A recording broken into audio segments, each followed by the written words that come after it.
السلام علیکم، میں ہوں عثمان حنیف۔ لاسٹ ٹائم مشرف پہ بات کی تھی، مشرف ہیرا پر، تو آپ لوگوں کو بڑا اچھا رسپانس آیا تھا۔ اس میں ایک پوائنٹ رہ گیا تھا کشمیر،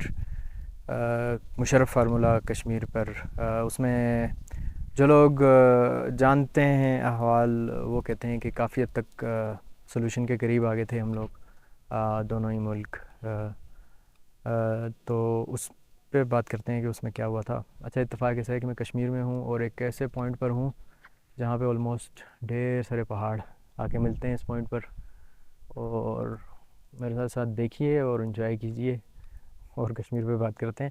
تو مشرف فارمولہ، اس میں بڑی کنٹرڈکشنز ہیں اس کے کریکٹرز میں، پاکستان سائڈ سے بھی انڈین سائڈ سے بھی، لیکن کہتے ہیں کہ ڈیولپمنٹ ہو رہی تھی، ڈپلومیٹک سولوشن کی طرف بڑھ رہے تھے، وہ لیکن بس نہیں ہو سکا۔ تو سب سے پہلے بات کریں جو اس کے مین کریکٹر ہیں، پرویز مشرف، تو اس کو مشرف فارمولے کے نام سے یاد کیا جاتا ہے، جس میں یہ تھا کہ بھائی بارڈرز کو سافٹ کریں، جو ان پہ اتنی زیادہ سختی کم کی جائے، ان فوجوں کو وہاں سے آہستہ آہستہ کر کے دور کیا جائے، پیچھے ہٹایا جائے، یعنی دونوں ہی ملکوں کے اخراجات بھی آتے ہیں اس پہ اچھے خاصے، اور پھر ایک آٹونومی دی جائے، کچھ خود مختاری دی جائے ان علاقوں کو، دونوں ہی سائڈ کی کشمیر کے علاقوں کو، اور پھر کچھ جوائنٹ سسٹم بنایا جائے جس میں انڈیا پاکستان دونوں ہی جو ہے نا مل کے اس علاقے کو چلائیں۔ اب کنٹراڈکشن کچھ یوں ہے کہ سب سے پہلے اگر یہ والی باتیں کوئی سویلین کرتا تو پتہ نہیں ان کو کیسے یاد کیا جاتا، اور خیر اس میں مسئلہ یہ کہ دیکھیں، ایک مشرف کی کارگل کہتے ہیں کہ انہوں نے کیا تھا، ان کا اپنا ایمبیشن تھا، وہ جنگ کے ذریعے ایک بندہ جو ہے وہ علاقہ حاصل کرنا چاہ رہا تھا، لیکن اب وہ بات چیت کے ذریعے ایک کشمیر کے مسئلے کا حل نکالنا چاہ رہا تھا۔ یہ آپ کو بڑی کنٹراڈکشن لگتی ہے، تو خیر دنیا میں ہوتا ہے، بلیک اینڈ وائٹ نہیں ہوتی چیزیں۔ اسی طریقے سے اگر ہم دوسری سائڈ پہ واجپئی تھے، جو کہ واجپئی چلیں خود تو ان کو بڑا لیڈر سمجھا جاتا ہے، ٹھیک ہے، بڑے انسان سمجھے جاتے ہیں، لیکن وہ جس جماعت سے تھے وہ تھی یہ اس ٹائم کی جو مودی کی جماعت ہے، تو جس کو ایک مذہبی شدت پسند پولیٹیکل پارٹی سمجھا جاتا ہے۔ ان کے آپ کو پتہ ہی ہے کہ کس قسم کے اکثر تشدد کے واقعات آتے ہیں، لیکن اس پارٹی کی طرف سے اس میں جو ہے نا وہ اس مسئلے کو حل کرنے کی بات کی جا رہی تھی۔ دوسرا ایک اور اس میں امپورٹنٹ جو کریکٹر تھا وہ تھا ایل کے اڈوانی۔ ایل کے اڈوانی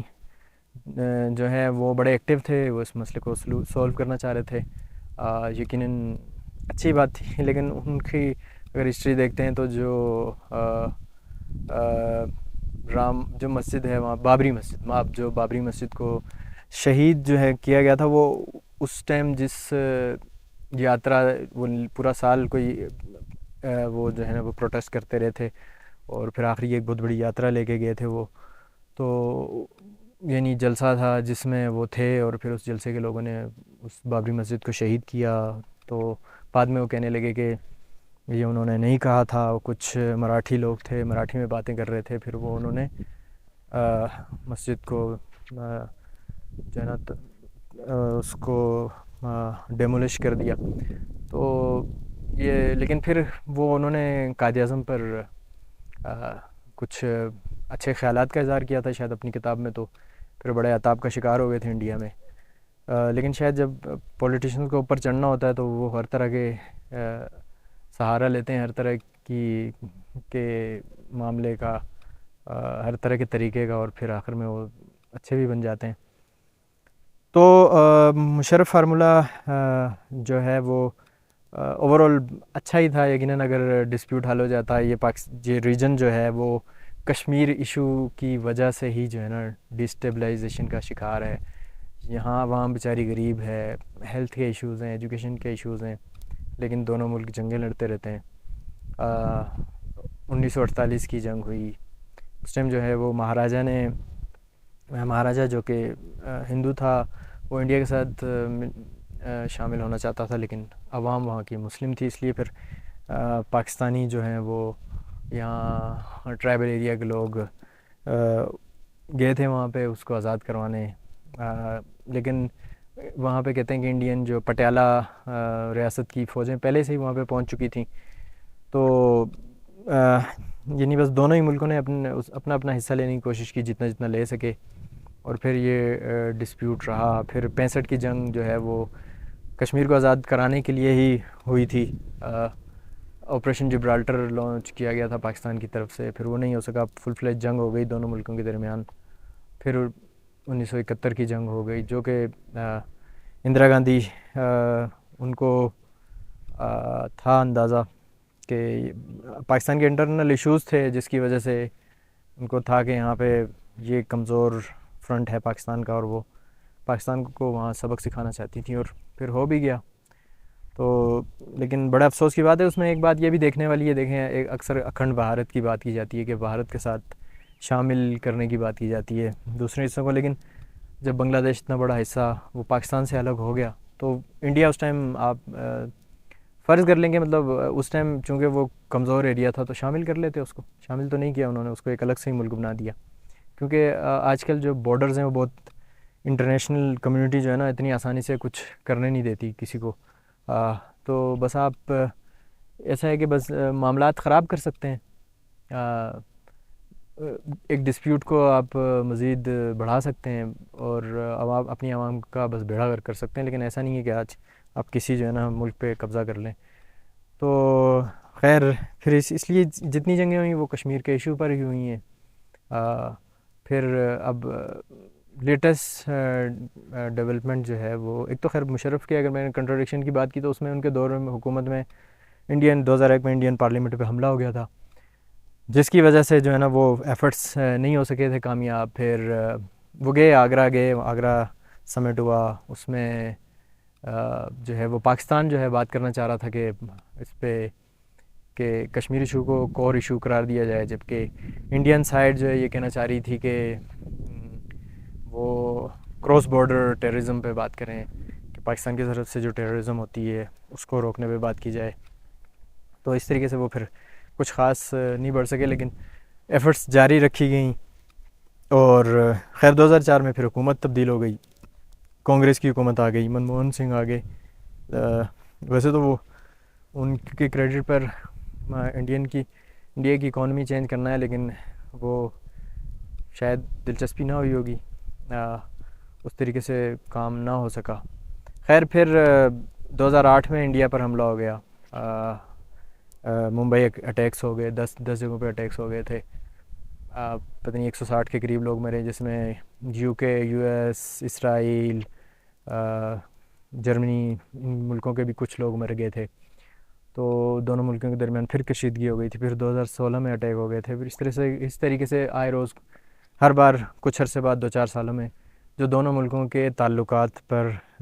نگیٹو امپیکٹ کرتے رہے ہیں۔ اور پھر 2019 میں مودی نے تو حد ہی کر دی، جو کہ ایسا ہے کہ کشمیر جو ہے نا کبھی بھی دونوں ملکوں کے ساتھ پراپرلی ملنا چاہتا نہیں تھا، اپنی آزاد حیثیت برقرار رکھنا چاہتا تھا، تو جس پہ جو ہے نا انڈیا نے شروع میں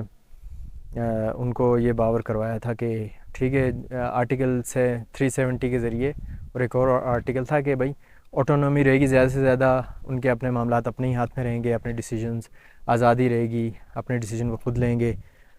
لیکن مودی نے آخر کار یہ بھی ان کا ختم کر دیا، اور پھر وہ یہ سمجھے کہ ان کی طرف سے مسئلہ حل ہو گیا، ڈیبیٹ ہونے لگی کہ اب یہ مسئلہ حل ہو چکا ہے، یک طرفہ ہی لیکن حل ہو چکا ہے، لوگ یہ سمجھنے لگے کہ اب پاکستان کی طرف سے کچھ بھی نہیں ہوگا۔ لیکن دیکھیں جب ڈسپیوٹ ہوتا ہے تو ڈسپیوٹ رہتا ہی ہے، ڈسپیوٹ کو آپ اور مزید خراب کر سکتے ہیں، اس طرح کے معاملات سے زبردستی سے حل نہیں کر سکتے جب تک کہ دونوں سائڈ کے لوگ بیٹھیں اور سولوشن نکالیں۔ اور پھر اب اس کے بعد آپ ریسنٹلی انڈیا پہ پھر حملہ ہوا، دونوں ملکوں کے درمیان شدید آلموسٹ کہ جنگ ہو ہی گئی تھی، وہ جنگ اور بھی بڑھ سکتی تھی۔ اس میں انڈیا نے کلیم کیا کہ انہوں نے 9 مقامات پر حملہ کیا، پاکستان کے ٹیررسٹ مارے، اور پھر پاکستان نے ان کے 5 رفائل 6 جہاز گرائے، شاید اس میں 4 سے 5 رفائل تھے، تو اس طریقے سے وہ دونوں ہی ملکوں کے میڈیا اور عوام اپنی اپنی جیت کا کلیم کر رہے ہیں اور حکومتیں بھی کلیم کر رہی ہیں، لیکن بات یہ ہے کہ مسئلہ اپنی جگہ وہیں پر ہے اور مسئلہ حل نہیں ہوا، ڈسپیوٹ حل نہیں ہوا. اور ڈسپیوٹ دیکھیں حل ہو سکتا ہے اتنا، اس میں ایک ایگزامپل ہمارے پاس ہے حل ہونے کی. جب چائنا، آپ یہ سوچیں کہ چائنا اور پاکستان کی دوستی کی بڑی مثالیں دی جاتی ہیں اور اس جنگ میں بھی چائنا کا بڑا کردار تھا، اس کے اکوپمنٹ، اس کے جہازوں کا. تو چائنا اور پاکستان کا بھی ڈسپیوٹ شروع میں ہو گیا تھا. چائنا جب آیا بارڈر کوسچن کو سیٹل کرنے کے لیے تو ایوب خان تھے، اور ایوب خان اس ٹائم پہ ڈر گئے تھے. اس ٹائم پر جو ہے اس سے پہلے گوروں کے دور میں یہ سمجھا جاتا تھا کہ کشمیر اور یہ افغانستان وغیرہ، کیونکہ وہ رشیا کے آنے کا خطرہ ہوتا تھا، تو اس ٹائم پہ سوشلزم کے آنے سے یہ انہوں نے بڑا ڈرا رکھا تھا کہ سوشلزم آ جائے گا وہاں سے، وہ اور سوشلسٹ حملہ کر دیں گے. تو وہ یہ چیز چل رہی تھی. پھر جب چائنا آیا تو ایوب خان کہتے ہیں کہ بڑے گھبرا گئے اور انہوں نے انڈیا کو کانٹیکٹ کیا کہ ایک جوائنٹ فورس بنائی جائے تاکہ چائنا کا مقابلہ کیا جائے. انڈیا نے تو خیر منع کر دیا جوائنٹ فورس بنانے کے لیے، اور لیکن یہ ہوا کہ ان کو پھر تھوڑے عرصے میں اندازہ ہوا کہ چین جو ہے وہ معاملات کو سیٹل کرنا چاہتا ہے، وہ کوئی ڈسپیوٹ نہیں کرنا چاہتا، وہ کوئی لڑنا نہیں چاہتا. تو اس میں کچھ ایریا پاکستان نے چین کو دے دیا. اب اور آج تک دیکھیں وہ معاملہ ایسا سیٹل ہوا کہ دونوں ملکوں کے اچھے تعلقات ہیں، ایک دوسرے کے کام آتے ہیں. اب بات یہ ہے کہ آج کے دور میں ایریا کی ویلیو نہیں ہوتی، ویلیو ہوتی ہے انسانوں کی، انسان کے دماغ کتنے قابل ہیں یا نہیں ہیں. تو اس حساب سے وہ کچھ لے دے کے جب معاملات حل ہو گئے، آج دونوں ملکوں کے اچھے تعلقات ہیں. اور چائنا تو خیر خود بہت ترقی کی ہے، پاکستان اب تک نہیں کر سکا کیونکہ اس کے ارد گرد مسائل ہی مسائل ہیں. تو اس لیے اگر کچھ لے دے کر مشرف فارمولہ، جس میں یہ تھا کہ بھائی سادہ لفظوں میں کہیں کہ گلگت بلتستان پاکستان کی طرف اور ان کی طرف جو ہے وہ جموں اور لداخ، چونکہ وہاں پہ ہندو آبادی ہے، ان کی طرف رہنے دیں، اور سری نگر اور آزاد کشمیر اس کو ایک ریجن قرار دے دیا جائے اور اس کو آزادی دے دی جائے، آٹونومی دے دی جائے تاکہ اپنے معاملات کرتے رہیں. تو وہ فارمولہ کافی اپریشیٹ کیا جاتا ہے ہر طرف، جتنے بھی اس کے سٹیک ہولڈرز تھے، پاکستان، انڈیا یا اس سائڈ کشمیر کے لوگ، کیونکہ کچھ نہ کچھ اس میں سولوشن کی بات ہوئی تھی. اگر وہ سولوشن ہو جاتا تو پھر جو ہے وہ اس ریجن میں آج کچھ اور دوسرے مقاصد پہ کام ہو رہے ہوتے، عوام کی تعلیم و ترقی پہ کام ہو رہا ہوتا، ہیلتھ پہ کام ہو رہا ہوتا. اور یہ دونوں ہی ملکوں کے مسائل ہیں، دونوں ہی ملک غریب ہیں، تو اس لیے جنگ وغیرہ میں تو جو ہے وہ اپنے ریسورسز جھونکنے نہیں چاہیے. تو اس لیے آئی تھنک کہ مشرف فارمولہ اس پہ دوبارہ دونوں ملکوں کو اس پہ سوچنا چاہیے اور اس جیسے کچھ نہ کچھ کسی نہ کسی بات چیت کر کے سولوشن پہ آنا چاہیے. ملتے ہیں اگلی ویڈیو میں، جب تک کے لیے اللہ حافظ. اور پلیز اگر ویڈیو اچھی لگے تو لائک کیجیے، سبسکرائب کیجیے. اللہ حافظ.